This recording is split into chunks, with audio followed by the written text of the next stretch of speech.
सटाण्याचे ज्येष्ठ सामाजिक राजकीय नेते कैलासवासी नंदकिशोर म्हणजेच नंदू अण्णा सोनवणे यांच्या निधनाने सटाणा शहरासह संपूर्ण परिसर शोकमग्न झालाय. दिनांक 7 मे 2026 रोजी अचानक हृदयविकाराच्या धक्क्यानं त्यांनी अखेरचा श्वास घेतला आणि एक दिलदार, मनमिळाऊ, लोकांशी नाळ जोडलेलं व्यक्तिमत्व काळाच्या पडद्याआड गेलं. 1 जुलै 1964 रोजी जन्मलेल्या नंदू अण्णांनी अत्यंत कष्ट, जिद्द आणि स्वतःच्या हिमतीवर सामाजिक, राजकीय आणि व्यावसायिक क्षेत्रात मोठे स्थान निर्माण केले. त्यांना समाजकारणाचा आणि राजकारणाचा वारसा लाभला तो त्यांचे वडील कैलासवासी मधुकर भीमराव सोनवणे यांच्याकडून. सटाणा नगर परिषदेचे नगराध्यक्ष म्हणून कार्य केलेल्या कैलासवासी मधुकरराव सोनवणे यांनी समाजात वेगळी ओळख निर्माण केली होती.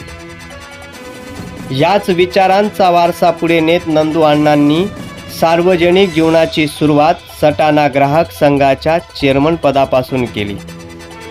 सन 2001 मध्ये भारतीय जनता पक्षाचे नगरसेवक म्हणून ते निवडून आलेत. उपनगराध्यक्ष आणि प्रभारी नगराध्यक्ष म्हणूनही त्यांनी जबाबदारी यशस्वीपणे सांभाळली.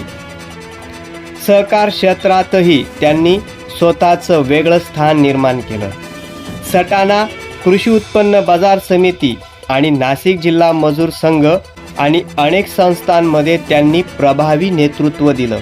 व्यवसाय क्षेत्रातही नंदू अण्णांनी स्वतःच्या मेहनतीवर मोठं साम्राज्य उभं केलं.